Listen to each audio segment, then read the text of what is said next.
Tell me again, Maximus. Why are we here? For the glory of the Empire, sire.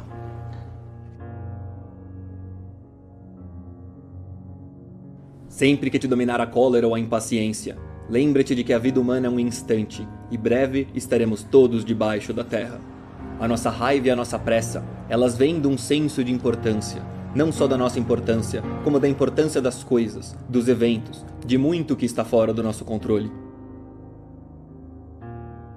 Nós temos prazos a cumprir, compromissos em que precisamos ir, metas de vida, planos, expectativas, mas é isso que te causa raiva, é isso que te dá pressa e te faz impaciente. Mas você é apenas pó, você veio do pó e voltará ao pó. Então de que importa todo o insulto, a vergonha, a humilhação que você passa? As privações, os fracassos? É tudo efêmero, são coisas irrelevantes acontecendo com alguém que não é ninguém. Marcus Aurelius had a dream that was Rome, Proximo. This is not it. This is not it. Marcus Aurelius is dead, Maximus. We mortals are but shadows and dust. Você não é ninguém, é apenas um pequeno instante no tempo, que logo voltará a dormir debaixo da terra. E por isso nada é tão importante assim, que mereça sua impaciência, sua raiva e sua revolta. Por isso você deve contemplar a morte, lembrar-se dela, meditar sobre ela, ao invés de dar ouvidos àqueles que querem te dizer que você é muito importante e que por isso merece aquilo que eles querem te vender. Porque é esse senso de importância que te torna mais fraco pela dependência. Você depende não só dos outros, como dos eventos, daquilo que pode ou não acontecer. O que você deve fazer, na verdade, é o contrário. Tudo aquilo que está fora do seu controle, você deve aprender a amar, a aceitar. Essa é a verdadeira liberdade, a independência estoica. Não é estar livre de amarras para poder perseguir todos os seus desejos em qualquer direção. É justamente desejar aquilo que você já tem. As coisas como já são, a vida como ela é. Esse é o amor fati dos estoicos, o amor aos fatos. Ele é a via da apatheia, daquele estado de espírito em que nada é capaz de te mover, de produzir sensações em você sem que você permita.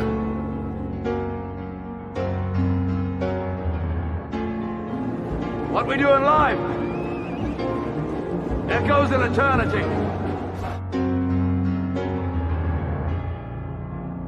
Os homens podem dividir-se em dois grupos: os que seguem em frente e fazem alguma coisa, e os que vão atrás a criticar. Essa é novamente a questão da sorte e da coragem. É claro que aquilo que estamos fazendo está cheio de problemas e defeitos. Nunca vão faltar defeitos e problemas nas coisas. Mas alguém precisa fazer alguma coisa, tentar alguma coisa nova, desbravar, descobrir. E quanto piores estiverem as coisas, quanto mais razões mesmo você tiver para reclamar delas, mais é necessário que você, ao invés de reclamar, ajude ou vá tentar a sua coisa, fazer uma coisa nova, construir algo onde não há nada. É assim que o mundo surge. E não é simplesmente que você é essa pessoa, ou uma ou outra. É que essa é uma perspectiva, um jeito de encarar as coisas que te toma e do qual você tem que sair. E lembrar que você sempre pode voltar a ele.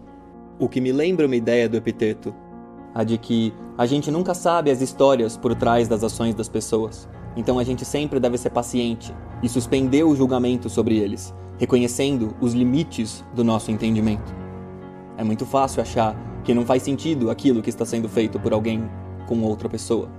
Mas, se você conhecesse a história deles, é possível que fizesse bastante sentido. Então, em geral, quando algo te parece estranho, absurdo, inaceitável, pense bem, se não é porque você não conhece a história por trás daquilo. Reconhecer a sua própria ignorância, quão pequeno, fraco e insignificante você é. Isso está no coração do estoicismo. Como diz Marco Aurélio, qual é a primeira coisa que deve fazer quem começa a filosofar? Rejeitar a presunção de saber. Porque não é possível começar a aprender aquilo que se presume saber. E é por isso que quando você vai conversar com alguém que está cheio destas certezas absolutas, a menos que essa pessoa esteja bastante disposta a conversar com você, seja sua amiga ou algo assim, provavelmente será uma discussão em vão. Porque discutir com alguém que está certo do que sabe, a menos que essa pessoa esteja também munida dessa lembrança, desse limite, que sim, sabemos muita coisa, mas em última instância mesmo, nada.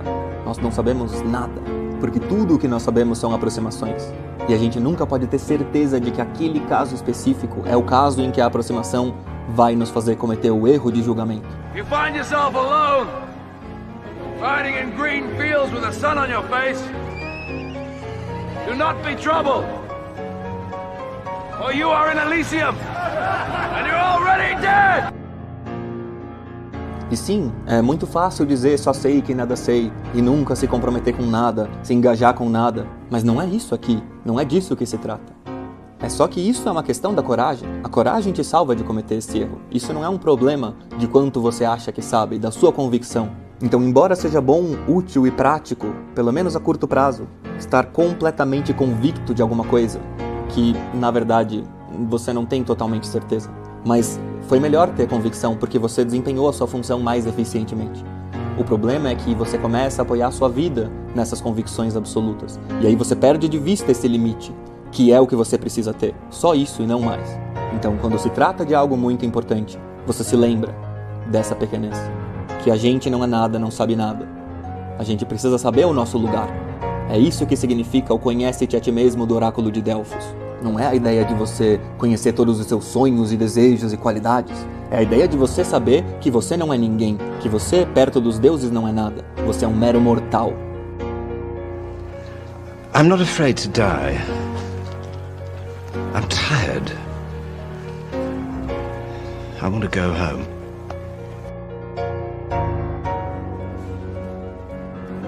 Uma nova dor nasce da própria dor. Essa é a ideia de que nós devemos ser capazes de não multiplicar os nossos pesares, porque sempre que algo nos aflige, sempre que sofremos uma dor ou um desagrado qualquer, podemos não só sofrer a coisa, como também sofrer porque sofremos a coisa. Você pode ficar pobre e sofrer porque ficou pobre, apanhar na rua e envergonhar-se disso, sofrer por isso além do golpe que foi sofrido. E não é só com a dor, mas é toda a frustração, todo o sofrimento faz parte de um processo que você sofre porque sofre. Afinal, você é uma pessoa importante, como pode você estar sofrendo tanto assim? E daí isso te faz se sentir pior ainda, humilhado, indigno da sua própria condição. Mas se você lembrar que você não é ninguém, que você é pó, nada é pequeno demais para sua condição, essa ilusão desaparece. Então tudo aquilo que te aflige deve parar em si mesmo, ao invés de entrar na sua mente e ficar sendo renovado, revivido e analisado, para que você não faça isso de criar uma dor de cada dor e de sofrer porque sofre. He did this to me so he would be king.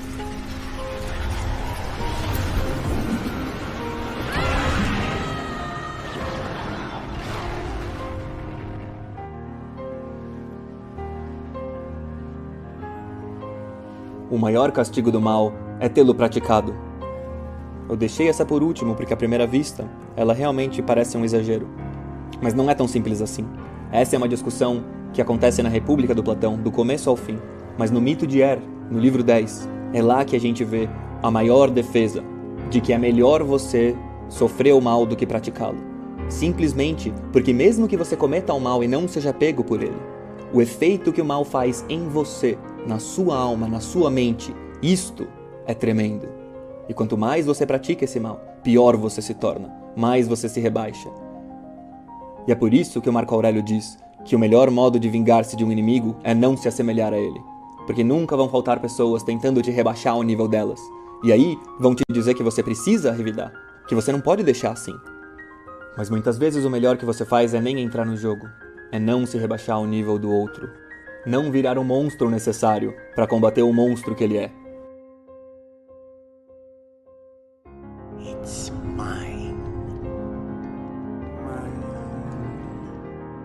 My precious.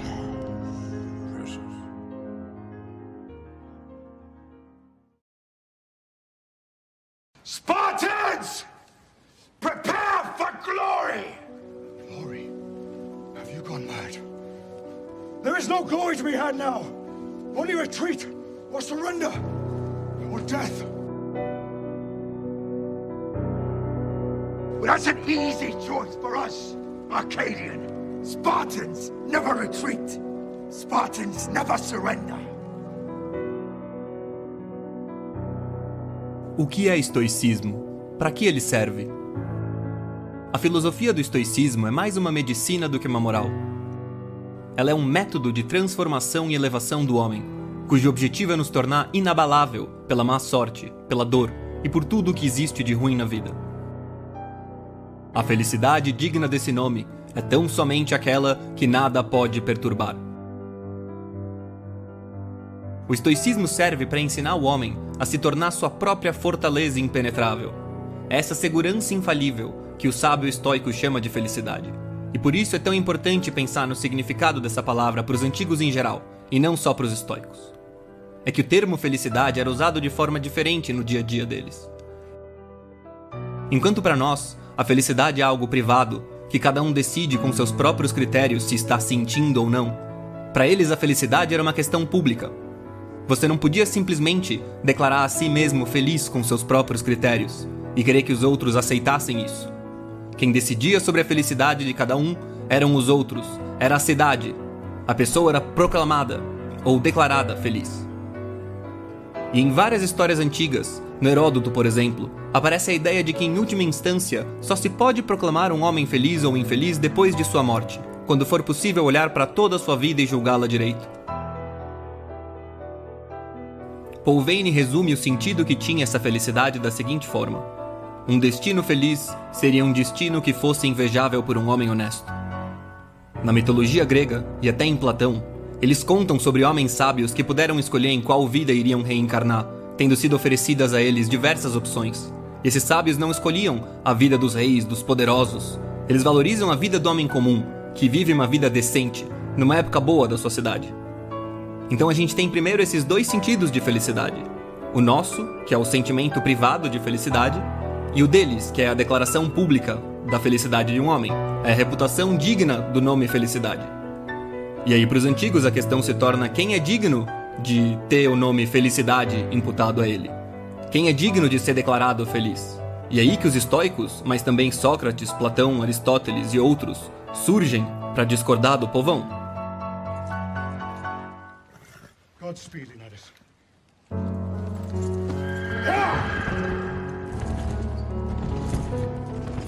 O estoicismo tem muito em comum com os outros grupos filosóficos da antiguidade, e esse núcleo em comum que eles têm, de ideias elevadas, o Paul Veyne chama de dogma socrático. Esses são os principais pontos. 1. Se derrotarmos os prazeres, seremos felizes. 2. Depois do ascetismo, a moralidade. O injusto e imoderado é infeliz. 3. A virtude traz felicidade. O primeiro ponto eu já expliquei nos vídeos anteriores. Para se tornar feliz, ou seja, uma fortaleza impenetrável pela má sorte, as dores, as humilhações e tudo mais, é necessário um treinamento diário, uma disciplina estoica que envolve utilizar a razão para compreender como as coisas são, quão irrelevantes nós somos, enfim, que tudo é uma ilusão, como diz o sábio do Eclesiastes. Até que você eventualmente aprenda a amar as coisas como elas são, o amor fati, ao invés de querer mudá-las. Até que aquilo que você não controla deixe de afetar você, e você aprenda a controlar direito aquilo que você pode controlar. Até que você deixe de se importar com a própria vida e pare de temer a morte.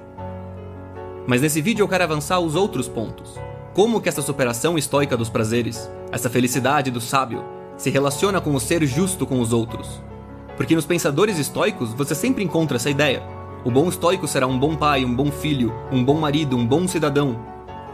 E ela pode parecer pregação vazia sem algumas considerações. A opinião corrente do povão atribuía a palavra felicidade ao mais poderoso, ao que mais pode cometer injustiça sem sofrer nenhuma, sem que precise pagar a pena, etc. Enfim, aquele que pode fazer o que bem entende e ignorar as consequências. O mais feliz para o povo é o tirano, é o devasso, e nesse sentido a definição dele se aproxima mais da nossa do que da dos estoicos. Em outras palavras, a diferença é que o povão da antiguidade e o nosso povão identificam com a palavra felicidade frequentemente uma vida de prazeres, que é feia e é indesejável para a maior parte das pessoas. Ela não é uma vida admirável. Veja o que Platão diz quanto a isso. Convém recomendar a vida mais bela, em primeiro lugar, porque exteriormente ela prevalece na estima pública, mas também porque se aceitamos provar dela em vez de nos desviarmos dela, ela prevalece também naquilo que buscam todos os homens, mais gozo e menos sofrimento ao longo de toda a vida. Por quê? Por que é melhor ser justo e bondoso, viver dentro das regras da cidade e tudo mais, se nada importa? Children, gather round. No retreat, no surrender. That is Spartan law. É que justamente todas as coisas que você poderia fazer fora da justiça, da bondade, das regras da cidade, em suma, daquilo que estimam os homens em geral, gira em torno dos prazeres, das preocupações que o estoico já prefere evitar. And by Spartan law, we will stand and fight and die. E todas as dificuldades da vida mais bela também giram em torno de coisas que o sábio estoico já precisa enfrentar e superar. O cálculo de custos e benefícios muda completamente. Para que tirar vantagem de outro? Não tem nada que um estoico possa obter disso. E qual o problema de ajudar um outro, de se arriscar por ele quando for correto fazê-lo? Que você perderá a vida? Que te custará dinheiro? Nada disso importa. Nunca vai faltar gente para te dizer, para não se importar com o que dizem os outros. Mas é necessário entender que isso não significa simplesmente ignorar o que incomoda todo mundo, ignorar o que é admirável e o que é condenável e tudo mais. Isso significa justamente saber essas coisas de antemão, ou perguntá-las a pessoas decentes, e aí ignorar o falatório inútil do povo, das inimigas e tudo mais. É saber reconhecer as coisas pelo que elas são, não pelo que dizem que elas são. É saber reconhecer quem tá mentindo e tudo isso. E aí, calcular racionalmente o que é melhor, o que é certo, sem se importar com as idiotices que as pessoas dizem.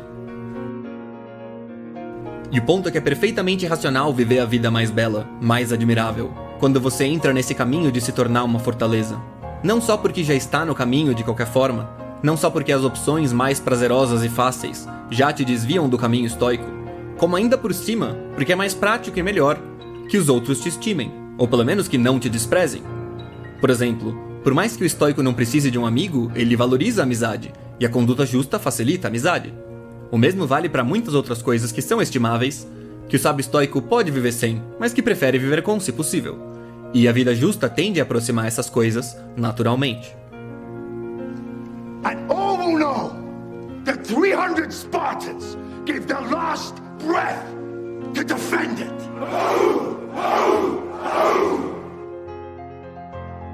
Por último, eu acho bom fazer uns comentários sobre a palavra natureza no estoicismo, porque ela também, como a palavra felicidade, tem suas nuances. Nas palavras do Paul Veyne, a natureza invocada pelos estoicos é a potência divina e providencial que organizou, num imenso jardim, a terra, suas estações, sua fecundidade, suas espécies vivas. Fez com que os bichos tivessem dentes para comer, pelos para resistir ao frio e assim por diante. Como ela deu ao homem a razão, algo que a razão vê com clareza é um conselho da natureza. É um conselho superior à dor e ao prazer, inclusive.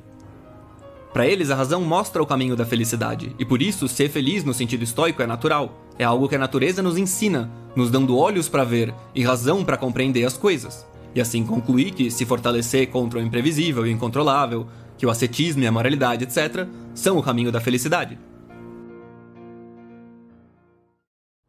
Spartans! What is your profession? Queres saber qual é a coisa que com maior empenho deves evitar? A multidão. Eu confesso-te sem rodeios a minha própria fraqueza. Nunca regresso com o mesmo caráter com que saí de casa. É-nos prejudicial o convívio com muita gente. Não é ninguém que não nos pegue qualquer vício, nos contagie, nos contamine, sem nos darmos por isso. E nada há de tão nocivo aos bons costumes como ficar a assistir a algum espetáculo, pois é pela via do prazer que os vícios se nos insinuam mais facilmente. Que pensas tu que eu quero dizer? Que regresso mais avaro, mais ambicioso, mais propenso ao luxo? Mais do que isso. Eu venho mais cruel e mais desumano de ter estado em contato com os homens. É forçoso que os imites ou os odeies. Ambas as atitudes, porém, são de evitar. Ou seja, o ponto não é simplesmente que o estoico é esse semideus capaz de nunca ser afetado por nada. Muito pelo contrário. O estoico é aquele que reconhece, em primeiro lugar, como ele é sensível e afetável pelas coisas, e se afasta dessas coisas, para não ficar se prejudicando por elas. Pessoas que têm que conviver com algo injusto e elas acabam dando um jeito na mente delas de, deturpar as próprias ideias e a própria percepção da realidade para conseguir conviver com aquilo, ao invés de simplesmente se afastar. Refugia-te em ti próprio quanto puderes. Dá-te com aqueles que te possam tornar melhor. Convive com aqueles que tu possa tornar melhores. Mas ele vai além disso. Para ele, não é simplesmente a multidão de pessoas. Ele fala também da multidão de autores, como em outras cartas eu já mencionei. Você deve escolher poucos amigos, poucos escritores, poucas ideias, poucos ambientes.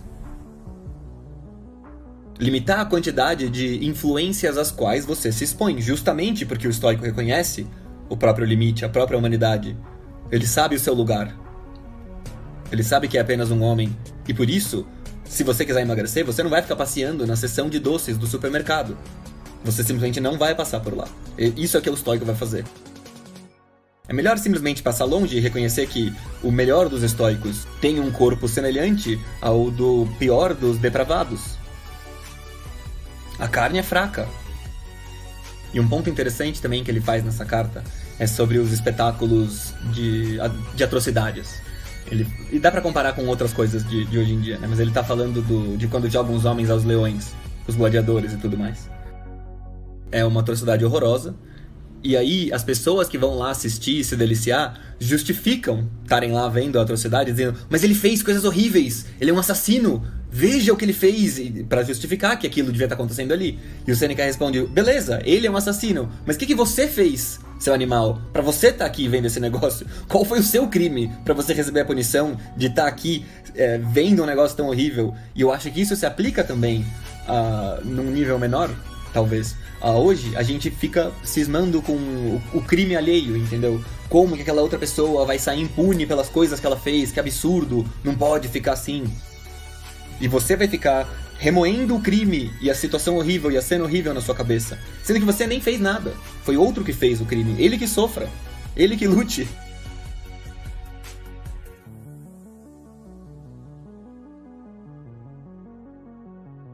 Na carta 8, o Sêneca dá sequência ao assunto da carta 7, sobre evitar a multidão.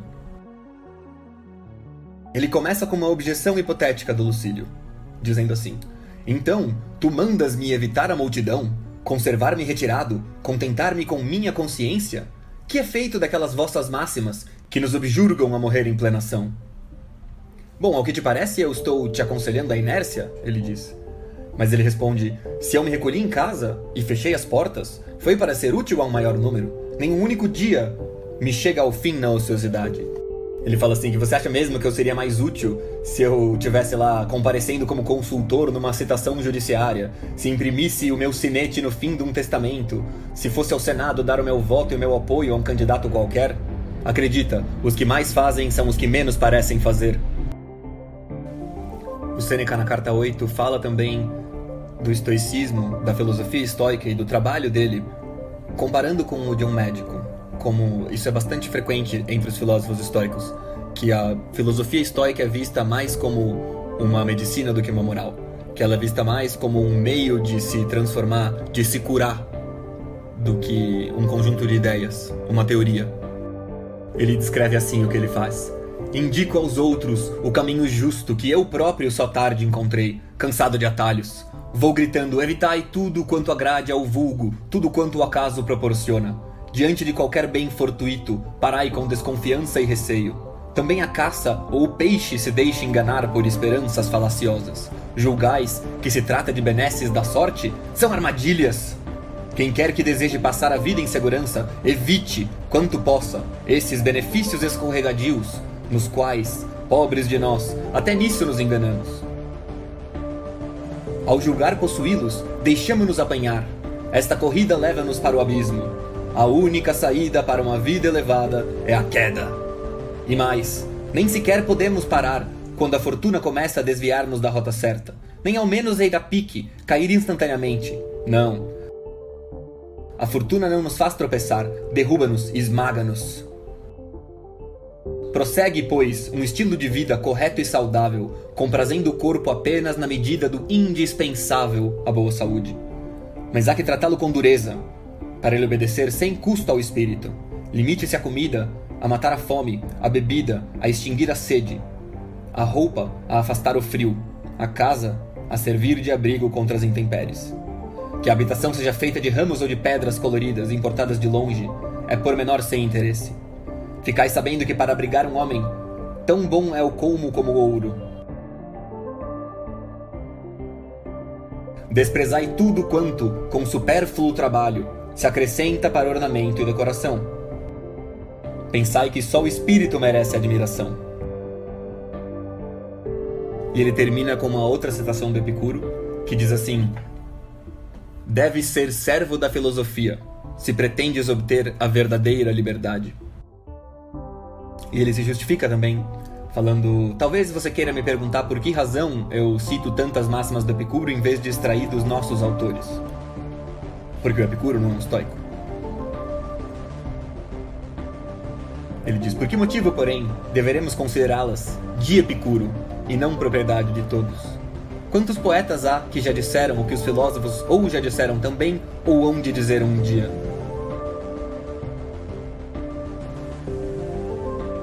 Ou seja, aquilo que você diz não pertence simplesmente a você. Já foi dito antes, será dito depois. É algo que saiu da sua boca. É algo que pousou em você, mas não é seu. Então, de que importa da onde saiu uma frase boa ou uma ideia boa? Se ela saiu também de outros milhares de lugares e vai sair de outros milhares de lugares de novo. Não devemos ter por nosso aquilo que o acaso nos dá. E essas ideias que chegam em nós, difícil dizer que elas não são, em grande parte, algo que o acaso nos dá. Porque você estava no momento certo, na hora certa e, puf, a ideia caiu na sua mão. E ele volta a caracterizar o estoicismo, ou a filosofia estoica, o trabalho dele mesmo, ao trabalho de um médico. O que ele fala, que ele diz é: vou compondo alguma coisa que possa ser útil. Passo ao papel alguns conselhos salutares, como as receitas dos remédios úteis. Conselhos que sei serem eficazes por tê-los experimentado nas minhas próprias feridas.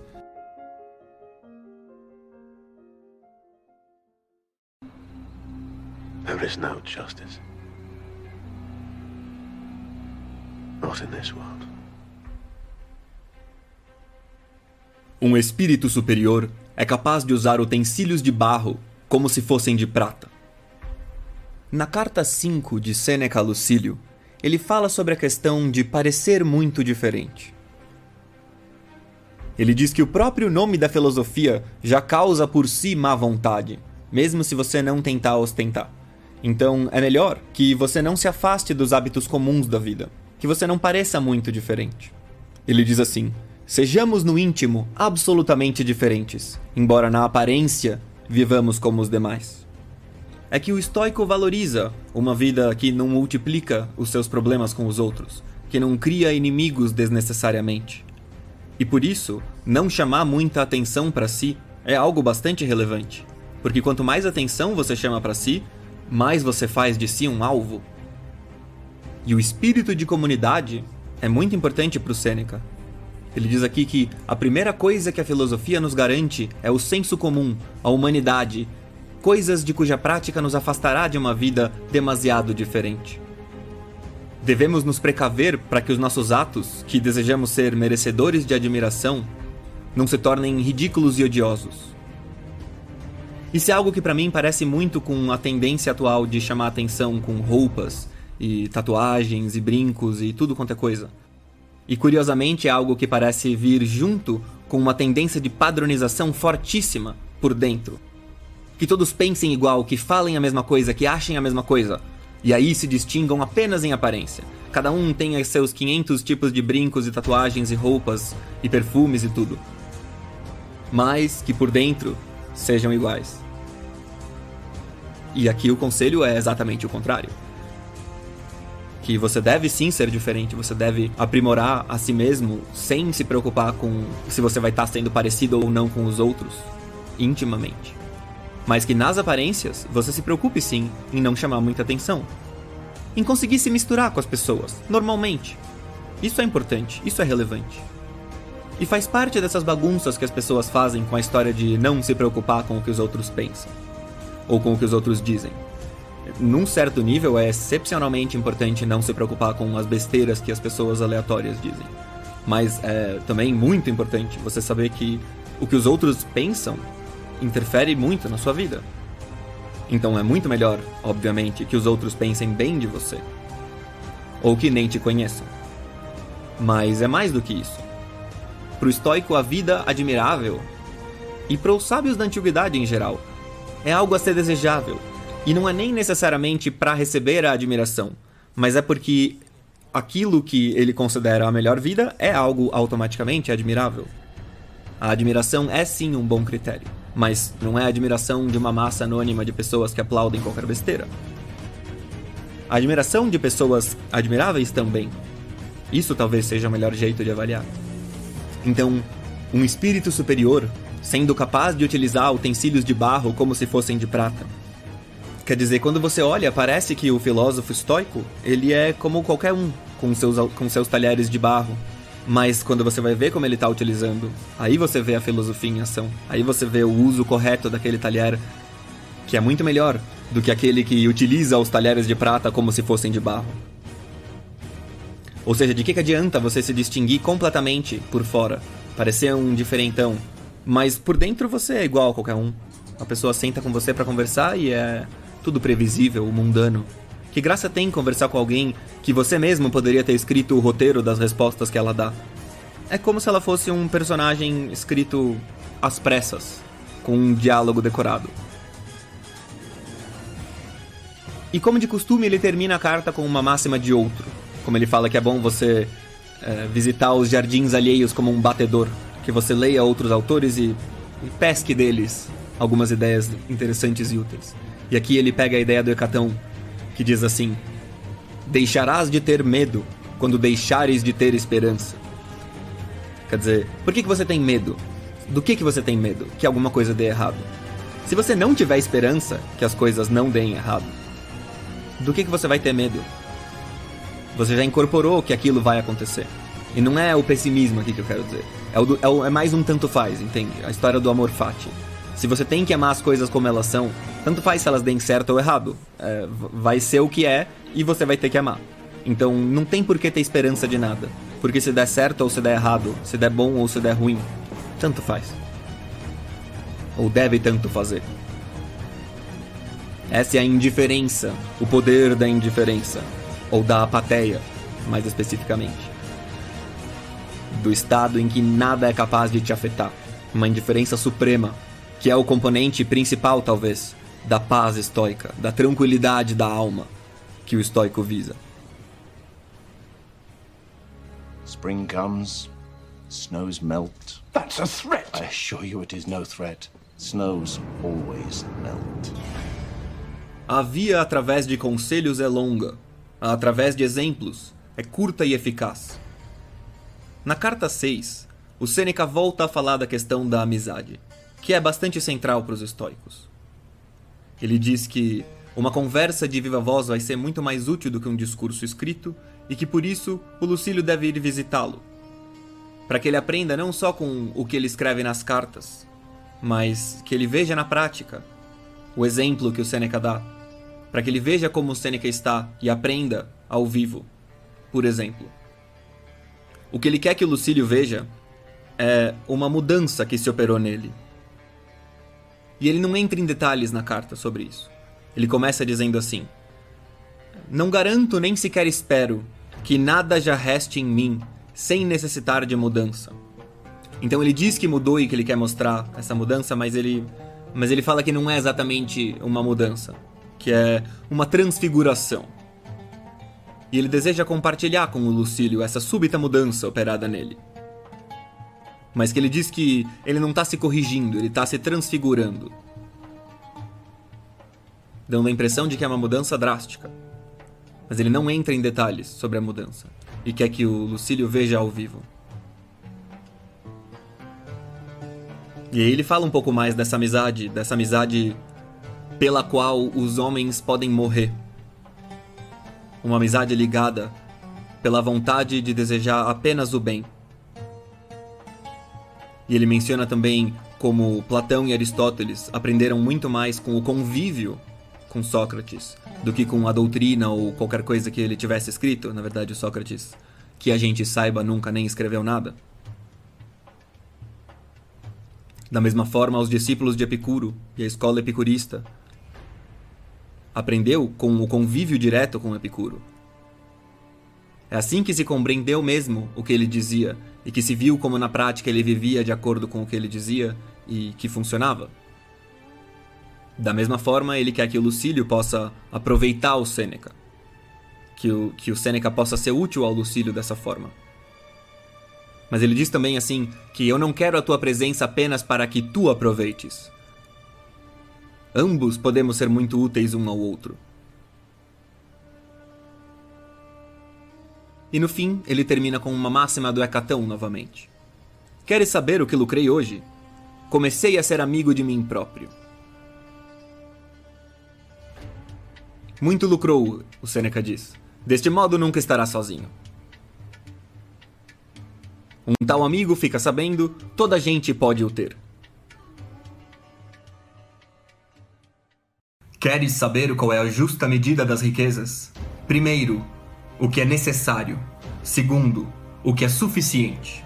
Nesse vídeo eu trago não simplesmente as máximas, mas também as principais ideias que o Sêneca apresenta nas cartas a Lucílio, que são consideradas a principal obra que sobreviveu dele. Na primeira carta, ele diz o seguinte: concentra e aproveita todo o tempo. Dê o justo valor ao tempo e preenche todas as suas horas. Se tomares nas mãos o dia de hoje, conseguirás depender menos do dia de amanhã. De adiantamento em adiantamento, a vida vai se passando.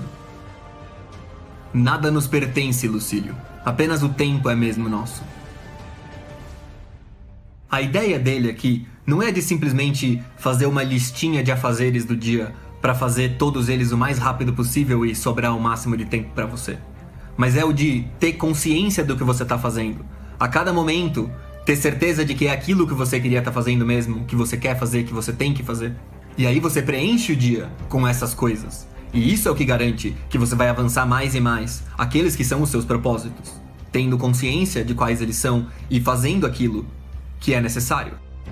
E esses momentos que a gente perde, supostamente para aproveitar, para curtir, relaxar e descansar, na verdade eles em geral não servem para isso. A gente continua tão estressado e tenso quanto estava antes, tão cansado quanto estava antes.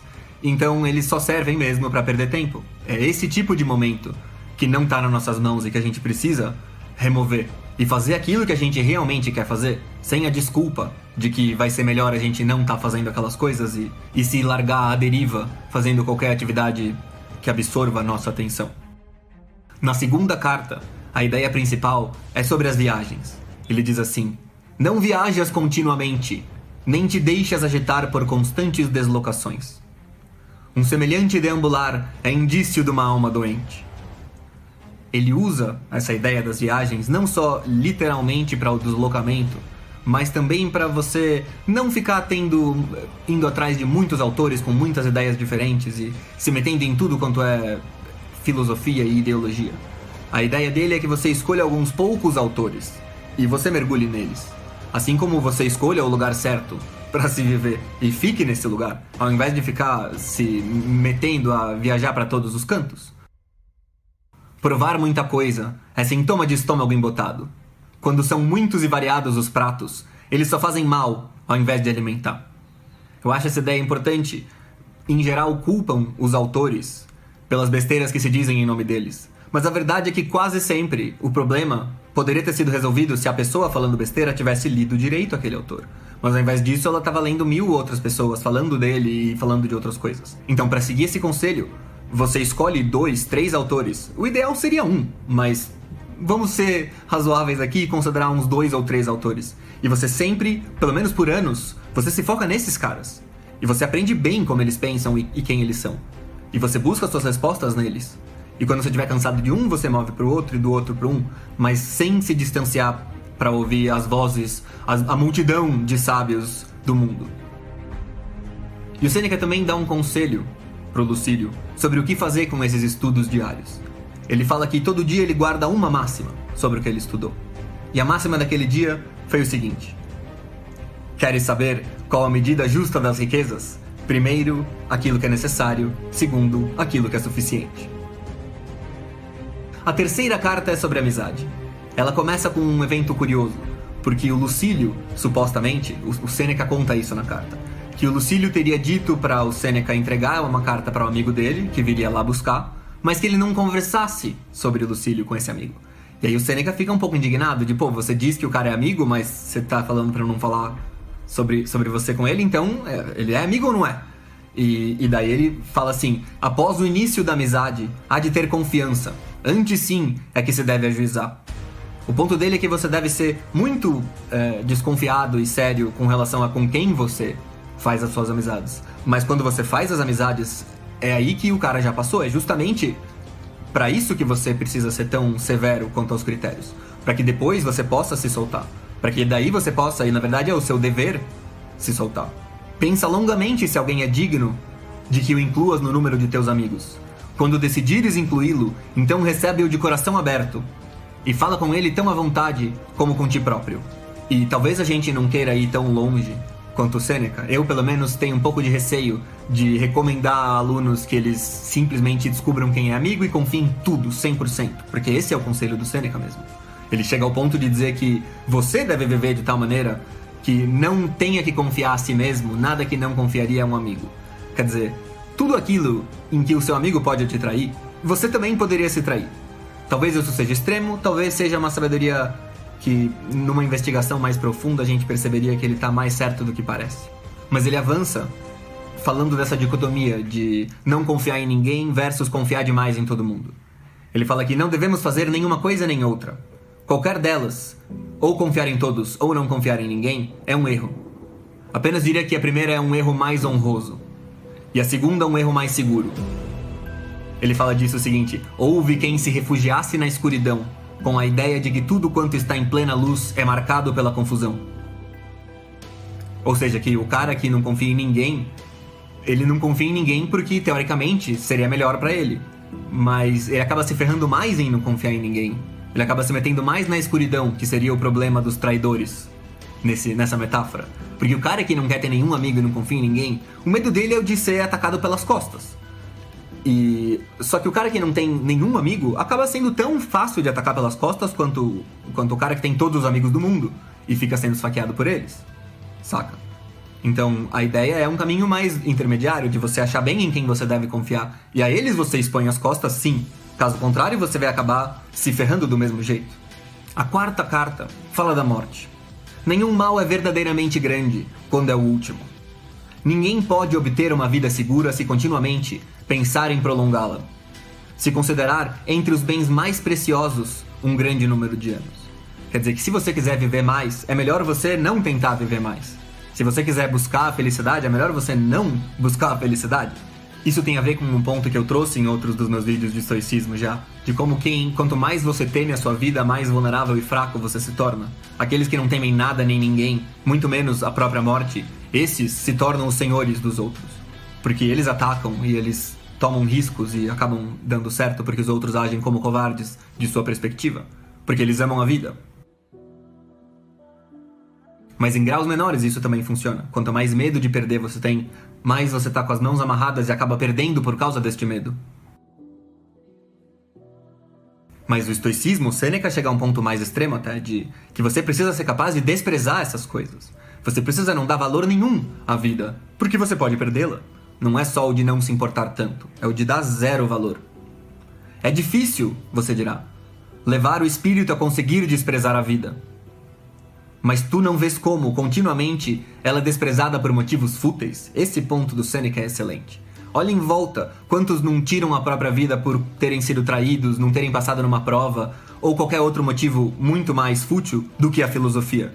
Ele diz que você acha mesmo que a virtude é incapaz de conseguir aquilo que um terror ou um pânico consegue? ou seja, desprezar a própria vida. Se queres ter uma vida agradável, deixas de te preocupar com ela. Nenhum objeto dá bem-estar ao seu possuidor, senão quando este está preparado para ficar sem ele. Você só é capaz de apreciar algo quando você entende e aceita que você vai perder esse algo, que ele não é eterno. Só há um caminho para a felicidade: renunciar às coisas que não dependem de nossa vontade. Nesse vídeo eu vou trazer máximas do Epiteto, que é considerado um dos principais estoicos da história. Na mesma direção que essa primeira máxima, a gente tem outras. Queiras ser livre. Para essa liberdade, só há um caminho: o desprezo das coisas que não dependem de nós. Essa ideia consiste em perceber que existe muito que a gente não controla no mundo. E se a nossa felicidade depender dessas coisas, a gente não vai ter nenhum controle sobre a nossa felicidade. O caminho para a felicidade é parar de se preocupar com as coisas que estão além do nosso poder. Muito está no nosso controle daquilo de que depende nossa felicidade. Não busqueis a felicidade fora, mas sim dentro de vós. Caso contrário, nunca a encontrareis. O desejo e a felicidade não podem viver juntos. Nós podemos racionalmente entender como as coisas funcionam para parar de dar importância àquilo que a gente não controla e começar a dar mais importância naquilo que a gente controla. Parar de temer aquilo que não está no nosso poder e de depender dessas coisas. É por isso que você busca a felicidade dentro de você. É porque você controla o que está dentro de você, o que está fora não. E além disso, é óbvio que quão triste ou quão feliz você fica com algum acontecimento depende em grande parte de você. Essa ideia de que o dinheiro não traz felicidade, com certeza é meio besta. Mas ao mesmo tempo, é bom não esquecer que também é muito fácil não ter nenhum problema material objetivo. Quer você seja muito rico ou quer você seja simplesmente uma pessoa de classe média normal, que também não deve estar passando nenhuma necessidade extrema. Nesses dois casos, você é de certa forma rico. Para alguém miserável, o classe média está reclamando de barriga cheia, da mesma forma que se um rico estiver em depressão. É que é muito fácil botar fora da gente o lastro da nossa felicidade. E quanto mais dinheiro a gente tem, quanto mais poder a gente tem, mais provável da gente fazer isso, achando que não tem problema, porque a gente vai conseguir. A gente vive conseguindo aquilo que a gente quer. Mas não é assim que funciona. O que importa não é o que acontece, mas como você reage. Se um problema possui solução, não há por que se preocupar com ele. E se ele não possui solução, de nada adianta se preocupar com ele. No Enchiridion, também conhecido como Manual de Epiteto, a filosofia estoica é apresentada não simplesmente para aquele que nunca a viu, mas para aquele que já tem uma boa noção. E lá você encontra as ideias condensadas, sintetizadas, mas muito bem explicadas. Logo no começo, no que diz respeito a isso de identificar aquilo que a gente controla e aquilo que a gente não controla para pautar as nossas coisas, a nossa vida naquilo que a gente controla. Ele diz o seguinte: das coisas existentes, algumas são encargos nossos e outras não. São encargos nossos o juízo, o impulso, o desejo, a repulsa. Em suma, tudo quanto é ação nossa. Não são encargos nossos o corpo, as posses, a reputação, os cargos públicos, tudo quanto não seja ação nossa. Ter com que a nossa felicidade dependa demais dessas coisas, como quem vence um cargo público, como o que acontece com o Ocidente, com se a nossa reputação foi bem ou mal em tal ou tal lugar, é pedir para se tornar infeliz. É melhor, se possível, dar um jeito de não se importar com essas coisas e focar naquilo que a gente consegue controlar, como, por exemplo, repulsa, desejo, impulso, juízo. Tudo aquilo que diz respeito a essas coisas que nos causam infelicidade, a gente controla. Então a gente deve dar um jeito de suprimir quando ela tem um efeito negativo. Então, por exemplo, o juízo. Ficar julgando os outros, procurando defeito em tudo quanto é coisa. Isso é nocivo a você e você controla. Por isso você deve, quando isso acontece com você, se voltar para si mesmo e procurar os seus problemas, ao invés de ficar olhando para os dos outros. Você não pode mudá-los, eles mudam se quiserem.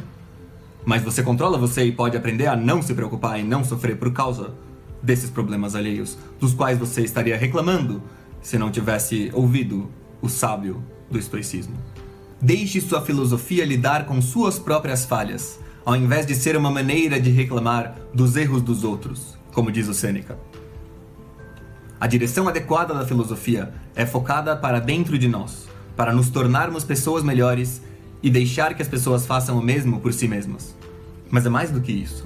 Ele fala que se a gente ficar confundindo aquilo que é do nosso poder e que não é do nosso poder, se a gente ficar achando que controla aquilo que não controla, a gente vai criar entraves pra gente mesmo e a gente vai criar inimigos. Porque a gente vai começar a querer controlar coisas que dependem dos outros e eles não vão gostar. E a gente nem vai conseguir impor essa nossa vontade. A gente só vai multiplicar os conflitos desnecessariamente.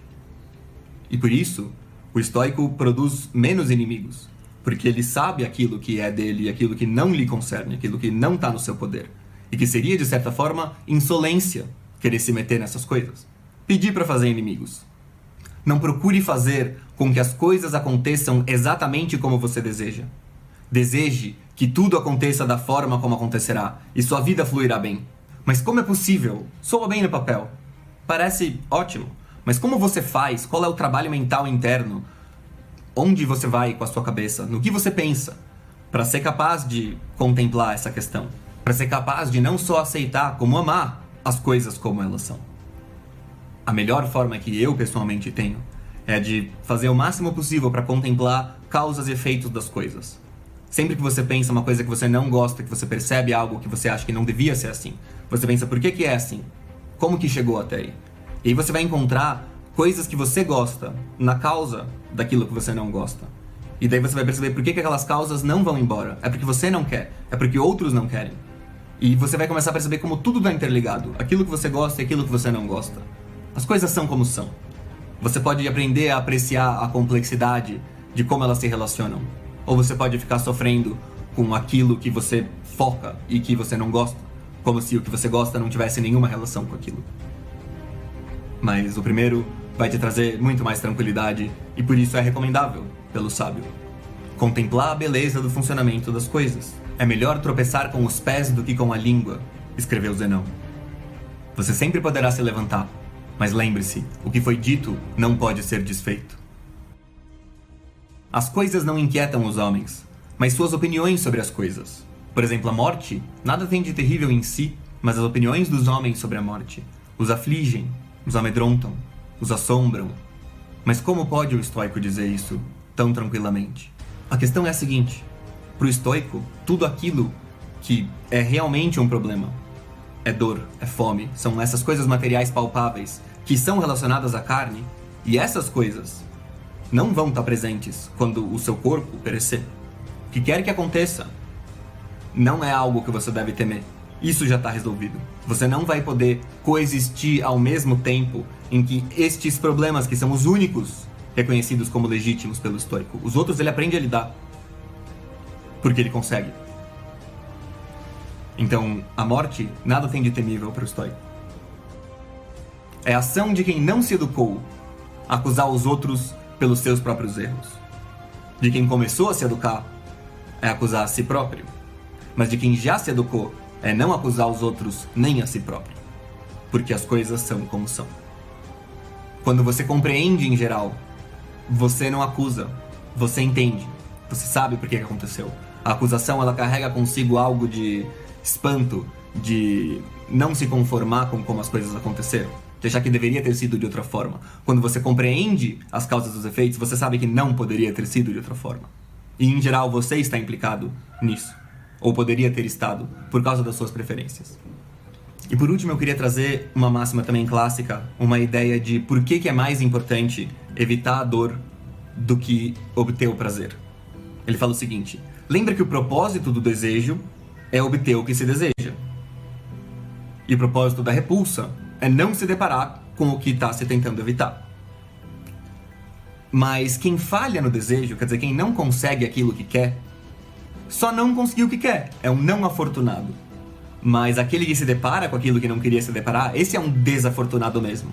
É bem pior se deparar com aquilo que você não quer do que você simplesmente não ter aquilo que você quer. Por isso é mais importante se focar em não ter dor do que focar em encontrar prazer.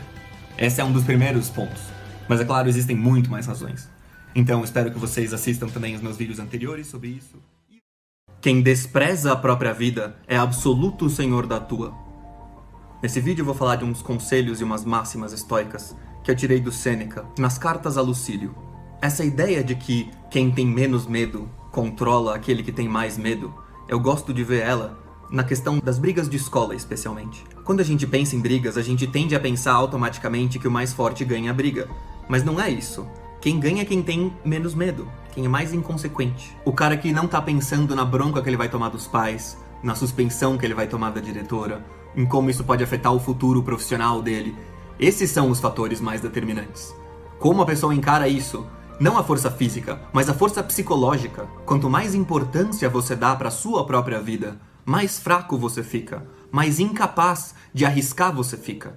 Cada momento de insatisfação, cada vez que você é contrariado, tudo isso é capaz de te gerar desconforto, incômodo, de alterar o seu comportamento. Então, é uma fraqueza. É o se importar com qualquer coisa. Se importar com você demais é o epítome desse problema. Quanto mais você se importa com as coisas em geral, mais você fica escravo do que acontece, do futuro, das possibilidades. Quanto menos você se importa com tudo, mais senhor você é de si mesmo e das próprias sensações. Um dos ideais de filósofos estoicos, como Sêneca, é de alcançar a apateia, de alcançar o estado em que nenhum pathos é capaz de te afetar. Mas são essas forças que tomam a gente e agem por nós. Quando você fica furioso, é como se essa força que não é você te tomasse e te controlasse. Então a ideia traduzida para os nossos termos seria essa de você conseguir não ser afetado pelas suas próprias emoções, ou ser afetado o mínimo possível. Porque quando você pensa em tentar ser mais feliz, você pode pensar em querer maximizar quantas vezes você sente prazer, mas para pensadores como eles, quanto mais acostumado você tá a não ter muito prazer, menos você vai sofrer com as instâncias de desprazer. A ideia é se acostumar com um nível base de neutralidade que não seja prazer, mas que seja agradável o suficiente. Um jeito de viver que você não fica sentindo vontade de ter mais prazer e você não fica sendo afetado demais pelo desprazer que aparece. Dá pra comparar isso com o que eles falam sobre o passado, o presente e o futuro. A ideia de viver no presente. Tem gente que ouve isso e já acha que é pra sair pra fazer festa e fazer bagunça. Não é isso que essa ideia quer dizer, pelo menos não aqui. A ideia é de que a gente sofre porque a gente tá atualizando as nossas memórias ruins, ou porque a gente tá antecipando coisas que vão acontecer ruins no futuro. Mas no presente, a gente não é capaz de sofrer. O momento exato, ele é o que é. Ele não significa nada. É, na verdade, aquilo que a coisa significa que traz sofrimento pra gente. Quando você bate o pé, é só uma dor, não é um sofrimento. Mas se você quebra o pé, você pode sofrer porque você vai pensar nas consequências que isso vai ter depois. Você se acostuma menos com as coisas boas e as coisas ruins te afetam menos. Quando você não se importa com o que vai acontecer com você, o que isso faz? Isso tira um monte de amarras de você, que torna você muito maior do que o seu oponente. Então, essa é uma das coisas que me preocupa um pouco nas tendências atuais, não sei quão velhas elas são, mas essa tendência da mídia e da gente mesmo quando usa as próprias mídias, de fazer discurso apocalíptico, de exagerar quão ruim as coisas estão indo, como tudo vai mal e que destruição que é e tudo vai dar errado, ou que nós precisamos salvar e só quando mudar um monte de coisas as coisas vão ser boas o suficiente. Não é assim que você deve pensar. As coisas são como são. Você precisa trabalhar em você mesmo para que você seja capaz de aceitar as coisas como elas são. O amor fati, o amor às coisas como elas são. Esta é a chave da tranquilidade que você precisa, como um estoico. A ideia de que você vai gostar das coisas como elas são, tanto quanto você gostaria se elas fossem exatamente do jeito que você as quer. Porque em última instância, não importa quantas coisas mudem, não importa quão melhor as coisas fiquem, você vai sempre se sentir com essa mesma insatisfação enquanto a sua expectativa não corresponder à realidade. Por isso, o verdadeiro inimigo é a expectativa, e não a realidade. O trabalho interno que você faz está em coisas como, ele diz, refletir sobre aquilo que ajuda a encarar a indigência. Ou seja, ao invés de ficar pensando nessas coisas maravilhosas que talvez você vá ter algum dia, que você pense em como não será tão ruim se você perdê-las todas. Ele fala de aprender a coabitar consigo mesmo. Eu gosto de pensar nisso no exemplo de uma fila. Sabe quando você tá numa fila de 30 minutos?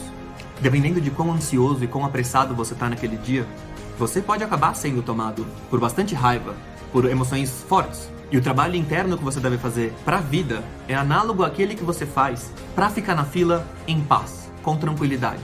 Você simplesmente coexiste consigo mesmo. Você precisa se sentir pleno consigo mesmo, num sentido que vai muito além dessa história de eu não preciso de namorada, não preciso de namorado, não. O ponto é você não ter nem ninguém, nem nada. Mas isso não deveria ser nada negativo. Nenhuma calamidade tá te assolando. Fazer esse trabalho para encarar o cotidiano, as situações que nem são tão ruins assim, como algo mais neutro, como algo que não te afeta, isso não é muito impossível. A ideia de querer fazer isso já é bastante forte para conseguir te empurrar e conseguir um certo progresso nessa direção.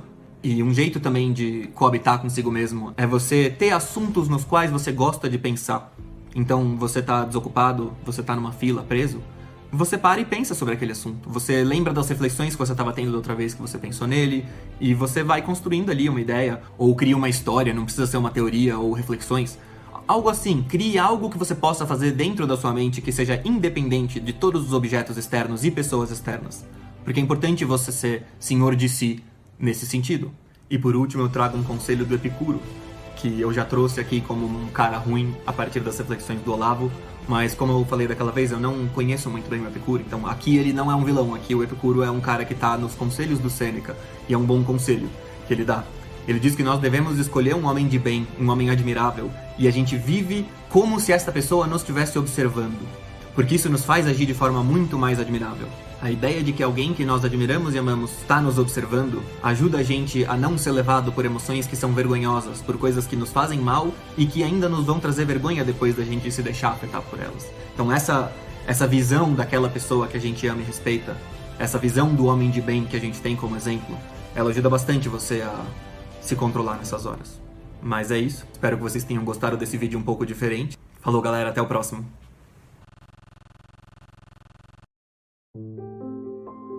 Não te digas filósofo nunca, nem fales em máximas na presença de ignorantes, mas age de acordo com essas máximas. Assim, num banquete, não ensines como é preciso comer, mas come de maneira conveniente. A felicidade não consiste em adquirir nem em gozar, mas sim em nada desejar. Consiste em ser livre. Se não tens vontade de ser frustrado jamais em teus desejos, não desejes senão aquilo que depende de ti. Tomarias ser livre e senhor de ti mesmo, para o que há um só caminho, que é o desprezo de todas as coisas que não estão na nossa mão. Se você não pode falar bem de uma pessoa, é melhor não dizer nada. Livre é o que tu queres ser. Ora, só um caminho há para que alcances esse estado de liberdade: o menosprezo pelas decisões que de nós não dependem. Não tente fazer com que os fatos aconteçam como você quer, mas deseje que aconteçam como eles acontecem, e você se sairá bem. Os homens são movidos e perturbados não pelas coisas, mas pelas opiniões que eles têm das coisas. Não te alongues a contar as tuas façanhas, nem os perigos que terás passado.